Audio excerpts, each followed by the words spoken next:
उसका जो पुत्र है वो वहां रुक जाता है।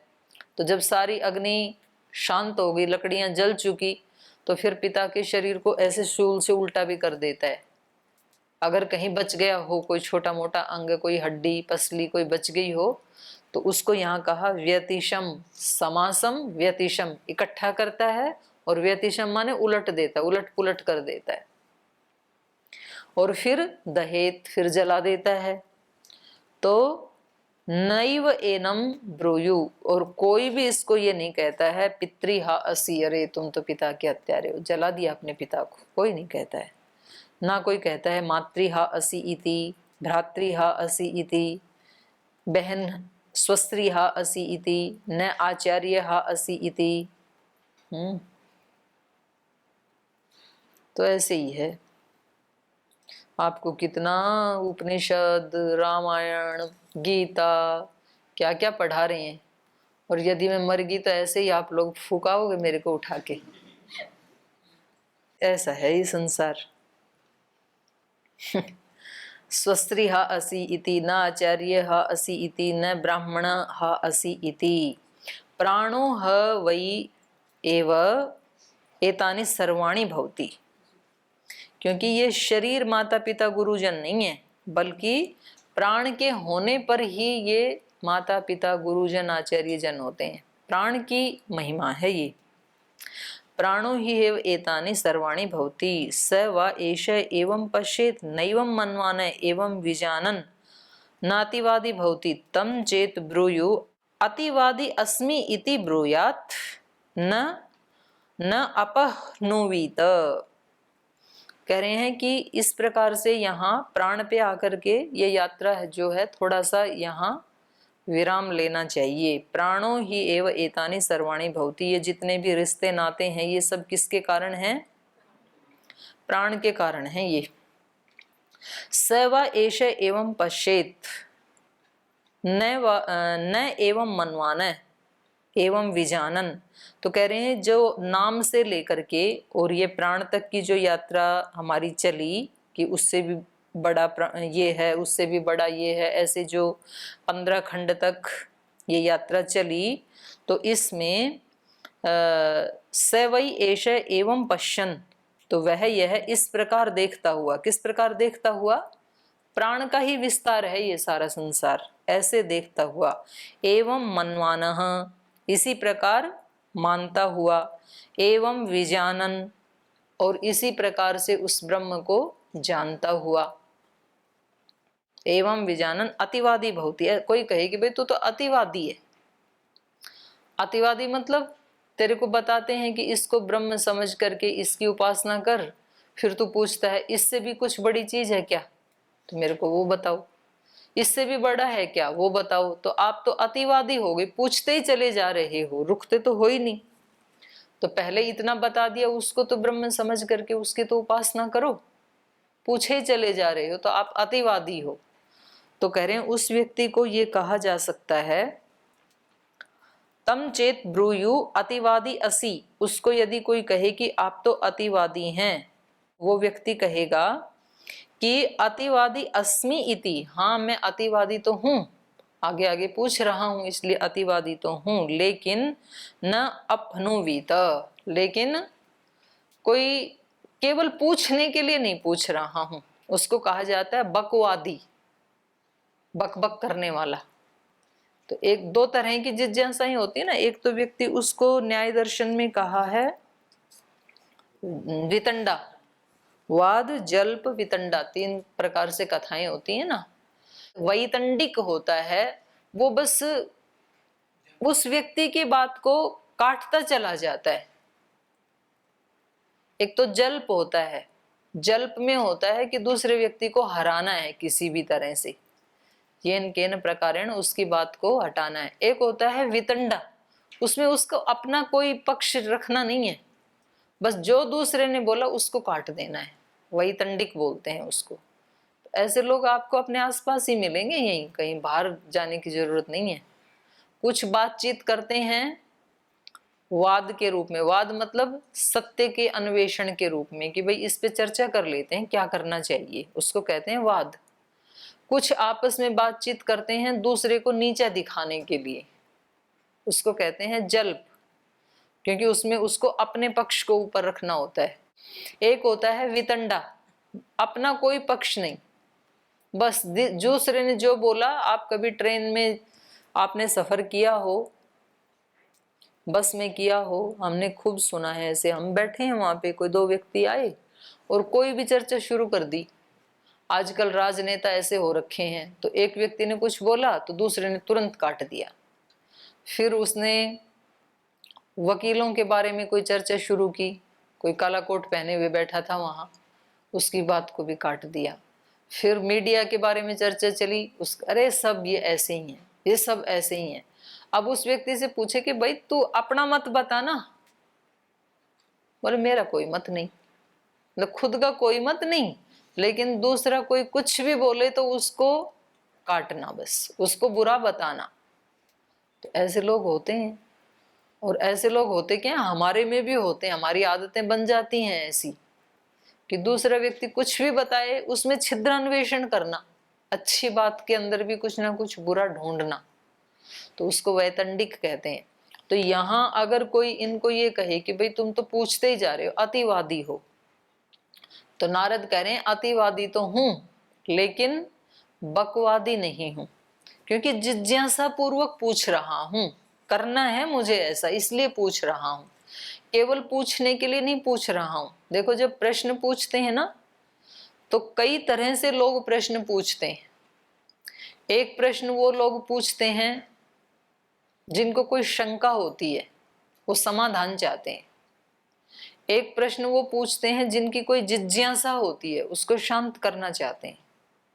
एक वो लोग प्रश्न पूछते हैं जो दूसरे की टेस्टिंग करते हैं, कि कई लोगों से पूछा हमने ये प्रश्न, चलो आज इनसे भी पूछते हैं, देखें इनके अंदर कितना है। एक प्रश्न पूछते हैं अपने आप को दिखाने के लिए कि देखो मैं इतने बड़े बड़े प्रश्न पूछता हूँ, मोक्ष जैसे बड़े प्रश्न पूछता हूँ, गंभीर प्रश्न पूछता हूँ। माने कई तरह की इंटेंशन से व्यक्ति प्रश्न पूछता है। तो जहां जिज्ञासा नहीं है व्यक्ति की अपनी, उसके अतिरिक्त अन्य किसी भी भावना से वो प्रश्न पूछा जाता है, तो उसको बकवादी कहते हैं। फिर मतलब मोक्ष के बारे में पूछते हैं, भगवान के बारे में, ईश्वर के बारे में बड़े बड़े प्रश्न पूछते हैं, और अपने कमरे में जिनके साथ रह रहे हैं उनके साथ झगड़ा करते हैं। वो प्रश्न नहीं पूछते हैं कि जी हम अपने कमरे में कैसे रहें कि हमारा आपस में झगड़ा ना हो। ये प्रश्न नहीं पूछते हैं कि जी हम तो यहाँ कक्षा में बैठते हैं और हमारा मन कहीं का कहीं जाता रहता है, तो ऐसा क्या करें कि मन और ज्यादा समाहित हो। अपने बारे में कोई प्रश्न नहीं पूछना, ना इसको मोक्ष प्राप्त करना है, ना इसको मोक्ष के जो साधन है अष्टांग योग उसका पालन करना है, बस पूछना है केवल। अतिवादी। तो यहाँ नारद कह रहे हैं कि मैं अतिवादी तो हूं लेकिन बकवादी नहीं हूं, क्योंकि जिज्ञासा पूर्वक पूछ रहे हैं नारद।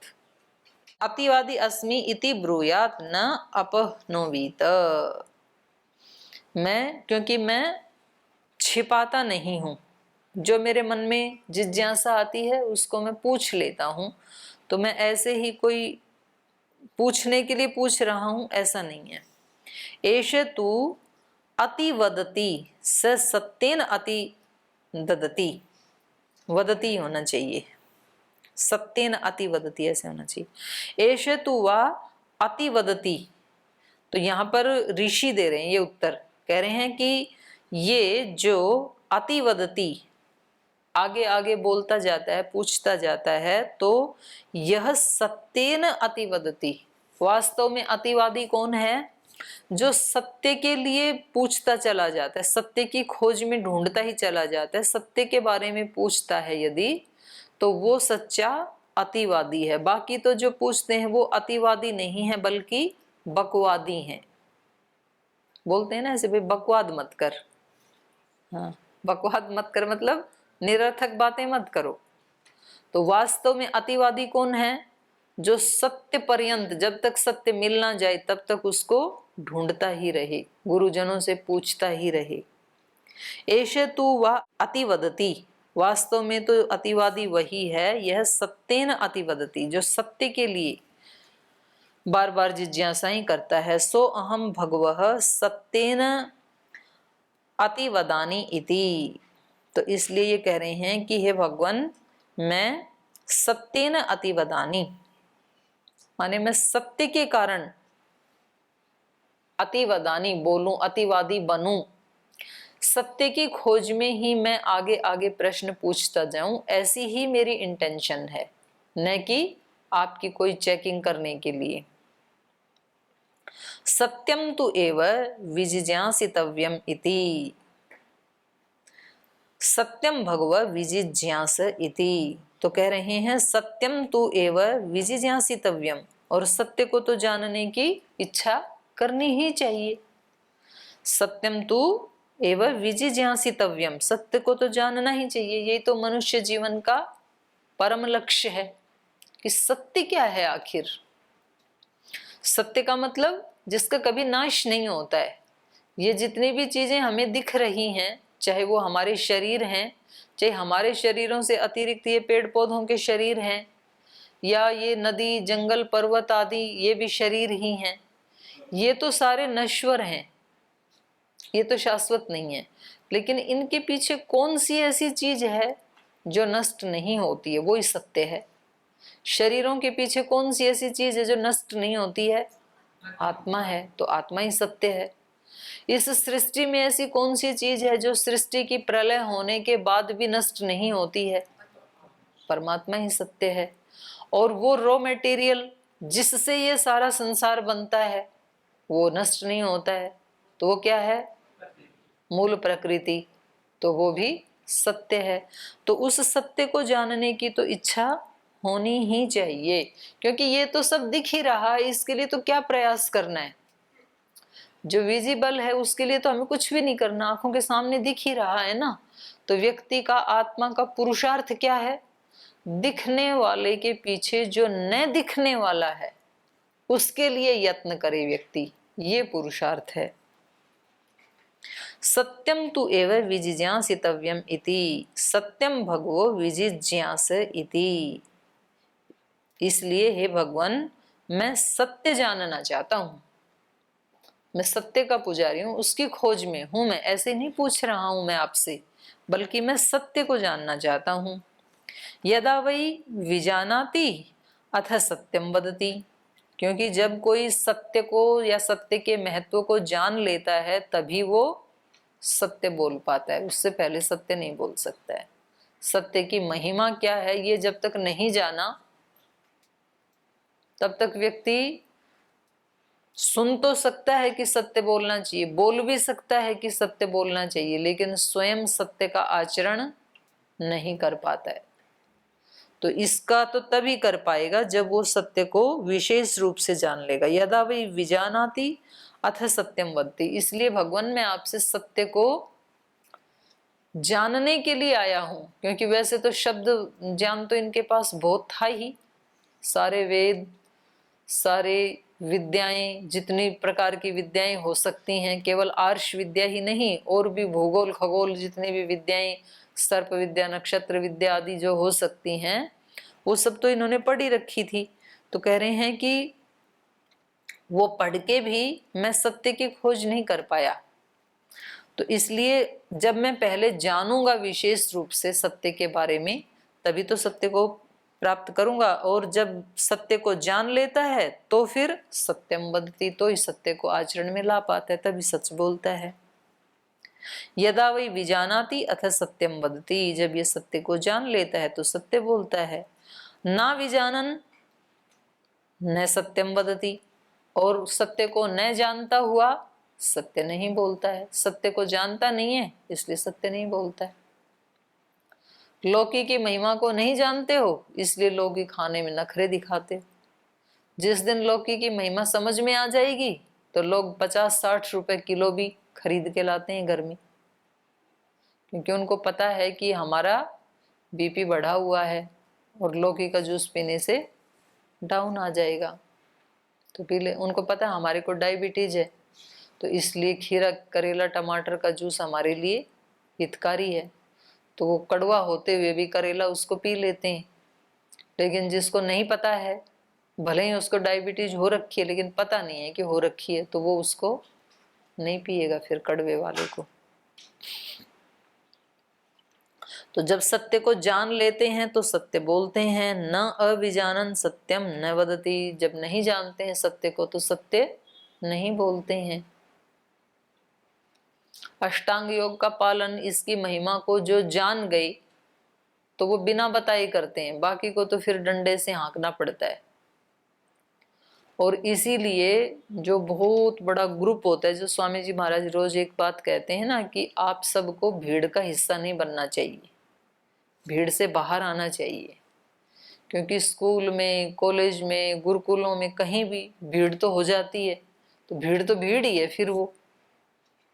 तो भीड़ में से कोई एक निकल पाना बड़ा मुश्किल होता है, क्योंकि ऐसा बनने के लिए तो प्रतिपल उसको जागरूक होना पड़ता है, प्रतिपल पुरुषार्थ प्रयास करना होता है। सत्य कोई एक एक घंटे में थोड़े मिलता है, सुबह शाम एक एक घंटा, और वो एक घंटा भी नहीं करते हैं, वो भी बस आधा घंटा बैठ तो जाते हैं क्योंकि वहां का रूल है संध्या करनी है 15 मिनट, तो भी मन कहीं और ही होता है तब भी।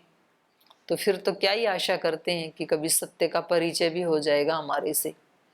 पर जिसको चाहिए वो तो प्रतिपल उसका ध्यान फिर वहीं रहता है, सब काम करते हुए, सब कर्तव्य निभाते हुए। कर्तव्य तो निभाने पड़ते हैं, इस संसार में कोई बच नहीं सकता है।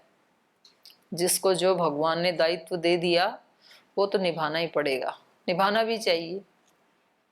लेकिन जिसकी प्यास है वो अंदर से हर काम करते हुए, हर पल उसके अंदर वो पिपासा बनी ही रहती है, ध्यान उसका वहीं रहता है। विजानन एव सत्यम वदति विज्ञानम तु एव विजिज्ञासितव्यम इति। और यदि जानता हुआ ही, विजानन एव विशेष रूप से जानता हुआ ही, सत्यम वदति व्यक्ति सत्य बोलता है, तो कह रहे हैं विज्ञानम तु एव विजिज्ञासितव्यम इति। तो जिस विज्ञान से सत्य को जानता हुआ सत्य बोलता है तो फिर उस विज्ञान को जानना चाहिए। तो हमारे अस्तित्व में एक कोश है, विज्ञानमय कोश, और वहां तक यदि साधक अपनी चेतना को ले जाए और वहां थोड़ी देर स्थिरता से बैठे तो उसको जो अंतः प्रेरणा मिलती हैं वो फिर कभी भी असफल नहीं होती हैं, क्योंकि वो भगवान की प्रेरणा होती हैं। तो आज तक जो श्रद्धेय स्वामी जी महाराज ने और पूज्याचार्य जी ने क्यों किसी पंडित से थोड़ी वो पत्र दिखा के किया है कि बताओ हमारे भाग्य में क्या क्या, हम कौन कौन से फील्ड में जा सकते हैं, हम कौन कौन से काम को शुरू कर सकते हैं, ऐसे थोड़ी किया। अपनी एक जो शांत अवस्था है, ध्यान की, उपासना की जो अवस्था है, उसमें रहते हुए जो अंदर से प्रेरणा आई उसको करते चले गए और वो पूरी होती चली गई। तो इसलिए सत्य आचरण करने के लिए पहले क्या होना चाहिए? विज्ञान, विशेष ज्ञान। उसमें कोई ऐसी अंध परंपरा नहीं होनी चाहिए कि उन्होंने कह दिया, उस पंडित से पूछा था, उस ज्योतिषी से पूछा था, इसलिए हमने ऐसा किया। फिर उसमें कई बार सक्सेस हो जाते हैं, कभी नहीं भी होते हैं। तो ऐसे तो बिना पूछे भी हो जाता है ये काम, तो बिना पूछे भी कोई काम करेगा किसी से तो कभी सक्सेस होगा, कभी नहीं होगा। तो इसमें कौन सी बड़ी बात है। लेकिन जो अपनी अंतः प्रेरणा को सुन करके व्यक्ति कर्म करता है उसमें कभी भी असफल नहीं होता है, क्योंकि वो भागवत प्रेरणाएं होती हैं। उसी को यहाँ विज्ञान कहा जा रहा है। और वो ही ऋषियों के वचन, उन्हीं को आप्त वचन भी कहते हैं, शब्द प्रमाण भी कहते हैं उसी को। विज्ञानम तु एव विजिज्ञासितव्यम इति। तो कह रहे हैं कि नारद, विज्ञान को तो जानना ही चाहिए, विशेष ज्ञान को तो जानना ही चाहिए। विज्ञानम भगवो विजिज्ञासैति। तो भगवान, मैं विज्ञान को ही जानना चाहता हूँ फिर, क्योंकि मुझे तो सत्य चाहिए, तो मुझे विज्ञान को ही जानना है। तो वो विज्ञान कैसे जानी?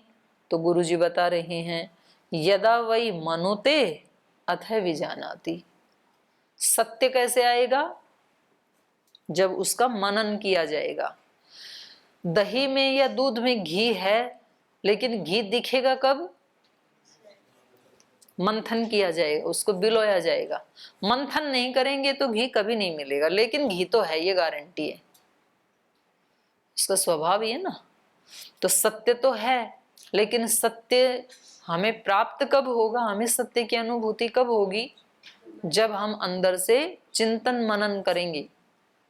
अपने हम जो कर्म करते हैं, जो क्रियाएं करते हैं, जो हम सुनते हैं, जो बोलते हैं, जो पढ़ते हैं, जो भी हम हमारे सामने आती हैं दिन भर चीजें बाहर से या हम अपने आप से उठाते हैं, उसके ऊपर जितना ज्यादा चिंतन मनन किया जाएगा और उसके परिणाम को जितना ज्यादा सोचा जाएगा कि ये काम कर रहा हूं, इसका परिणाम क्या होगा, ये मनन करना चाहिए व्यक्ति को।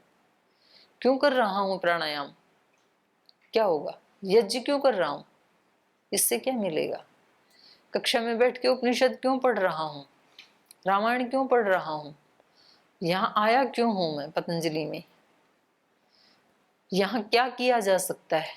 जितना जितना ज्यादा मनन करेगा व्यक्ति, उतना उतने उसको स्पष्ट उत्तर मिलते चले जाएंगे अपने अंदर से ही, और दिशा भी मिलती चली जाएगी कि अब तुम ये करो, ये मत करो।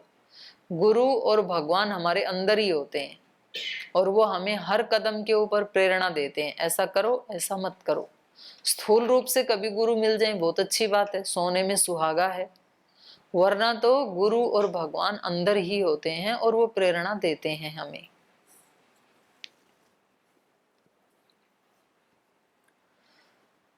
तो ये कह रहे हैं यदा वही मनुते अथ विजानाति, जब ये मनुष्य मनन करता है तब विजानाति, विशेष रूप से जानता है। इसको विशेष प्रेरणाएं होती हैं मनन करने के बाद। ना मत्वा विजानाति, मनन किए बिना कभी सत्य को नहीं जाना जा सकता है। इसलिए श्रवण के बाद दूसरा ही क्या है, मनन, फिर उससे भी आगे निधिध्यासन, फिर उससे भी आगे व्यवहार काल, जीना। तो जब जीने ही लग गए तो फिर तो वो हमारा ही हो गया सत्य, अब वो दूसरे का बचा ही नहीं। पर वहां तक जाने के लिए पहले क्या करना होता है, मनन और निधिध्यासन। ना मत्वा विजानाति, मत्वा एव विजानाति, मनन करके ही कोई इस सत्य को जान पाता है। मतिस्तु एव विजिज्ञासितव्य इति, तो कह रहे हैं कि तुझे मति के बारे में जिज्ञासा करनी चाहिए, क्योंकि मनन करने के लिए क्या चाहिए, मति। मति नहीं है तो मनन कैसे करेगा। तो जो मनन करने की शक्ति है, जो मति है, उसकी तुझे जिज्ञासा करनी चाहिए। मतिम भगव विजिज्ञास इति, तो भगवान मैं फिर मति को ही जानना चाहता हूँ कि मति क्या है, बताइए मनन किससे किया जाए। क्योंकि अभी तो जो हमारी मति है, देखो बुद्धि के भी कई पार्ट बताए ना, 7 बताए, तस्य सप्तधा प्रांत भूमि प्रज्ञा, 7 भूमियां हैं उसकी भी। अभी हम जिसमें जी रहे हैं ये सबसे नीचे वाला स्तर है, फिर वो जैसे जैसे परिष्कृत होती चली जाती है तो सबसे लास्ट वाली जो है वो ऋतंभरा प्रज्ञा है। फिर उसमें पढ़ा ना आपने, योग दर्शन में याद किया होगा, ऋतंभरा तत्र, और उस प्रज्ञा के उत्पन्न होने पर तज्जय संस्कार अन्य संस्कार प्रतिबंधी, उस प्रज्ञा से उत्पन्न होने वाले जो संस्कार हैं वो अन्य संस्कारों के प्रतिबंधी होते हैं, उनको रोक देते हैं, उनको नहीं बढ़ने देते हैं। ऋतंभरा प्रज्ञा के जो संस्कार बनेंगे, सत्य बुद्धि के जो संस्कार बनेंगे, वो असत्य बुद्धि वाले संस्कारों को रोक देते हैं। और फिर तस्यापि निरोधे सर्व निरोधात निर्बीज समाधि। तो पहला काम तो अग्नि क्या करती है, कूड़ा करकट को जला देती है, कूड़ा करकट नहीं रहने देती है। ऋतंभरा प्रज्ञा मतलब अग्नि, ऐसे समझ लो एक उदाहरण से। तो बहुत सारा कूड़ा था तो उसको इकट्ठा करके आग लगा दी, तो पहले ये अग्नि क्या करती है, कूड़े करकट को जलाती है, और फिर थोड़ी देर के बाद खुद भी शांत हो जाती है, वहां रहती नहीं है फिर। तो ऐसे ही ये ऋतंभरा प्रज्ञा पहले तो हमारे जो अशुभ संस्कार हैं उनको हटाती है, उनको रोक देती है, और फिर एक स्थिति में खुद भी हट जाती है। तस्यापि निरोधे उसके भी रोक देने पर, उस ऋतंभरा प्रज्ञा के भी संस्कारों को रोक देने पर, सर्व निरोधात, सब कुछ निरुद्ध हो गया, निरुद्ध अवस्था है। और ये ही निर्बीज समाधि, वो यहाँ बता रहे हैं। तो ये पूछ रहे हैं कि भगवान मुझे उस मति के बारे में ही बताइए। मतिम भगो विजिज्ञासे इति, मैं उसी की जिज्ञासा करता हूँ, उस मति के बारे में बताओ जिससे मनन किया जाता है और उस मनन से फिर विज्ञान प्राप्त होता है, उस विज्ञान से फिर सत्य को पहचाना जाता है। तो देखो कितनी सूक्ष्मता में उतार के ले गए ऋषि नारद को। तो कह रहे हैं कि भाई वो तो तब होगा यदा वही श्रद्दधाति अथ मनोते न अश्रद्धन मनोते। ये बुद्धि किससे मिलेगी? श्रद्धा से। श्रद्धेव मनोते, श्रद्धा तो एव विजिज्ञासितव्य इति, श्रद्धाम भगव विजिज्ञासे इति। ये ऋतंभरा प्रज्ञा तो श्रद्धा से ही मिल पाती है। श्रद्धावान लभते ज्ञानम, वहां ज्ञान का मतलब ये ही उत्कृष्ट ज्ञान ही है। वो बहुत ज्यादा पुस्तक बांचने से नहीं मिलती है और बहुत ज्यादा प्रवचन सुनने से भी नहीं मिलती है। नायम आत्मा प्रवचनेन लभ्य न मेधया न बहुना श्रुतेन, यम एव एष वृणुते तेन लभ्य। जिसको ये चुन लेता है, और किसको चुनता है भगवान? भगवान किसको चुनता है? जो ईश्वर प्रणिधान की स्थिति में रहता है। इसलिए योग दर्शन के व्यास भाष्य में क्या कहा? ईश्वर प्रणिधानात, ईश्वर प्रणिधानात मतलब भक्ति विशेषात, ईश्वर प्रणिधानात भक्ति विशेषात आवर्जितः ईश्वरः अनुगृह्णाति अभिध्यान मात्रेण। इस साधक को अनुग्रहित कर देता है। कैसे? अभिध्यान मात्र से, बस उसके पलक उठा के देखने की मात्र देरी है। वो तो संकल्प मात्र से ही उस साधक को धन्य कर देता है, जो ईश्वर प्रणिधान की स्थिति में रहता है, जो भक्ति विशेष की स्थिति में रहता है। यही बात गीता में भी कही कि अनन्य भक्ति से मुझे अर्जुन कोई व्यक्ति पा सकता है, बहुत ज्यादा जप तप पुरुषार्थ करके मुझे नहीं पा सकता है। संसार की चीजों को पा सकता है अपने पुरुषार्थ से, लेकिन भगवान को किससे पाया जा सकता है? अनन्य भक्ति, अनन्य शरणागति, अनन्य श्रद्धा, अखंड भक्ति, अखंड श्रद्धा, टूटे नहीं एक क्षण के लिए भी, उससे मुझे पाया जा सकता है। तो यहाँ भी ये यही बता रहे हैं। तो इसमें श्रद्धा के बारे में आप और थोड़ा सा चिंतन करके आए। इसको फिर मंत्र को कल फिर दोबारा पढ़ेंगे। आज समय हो गया, आज यहीं विराम देते हैं पाठ को।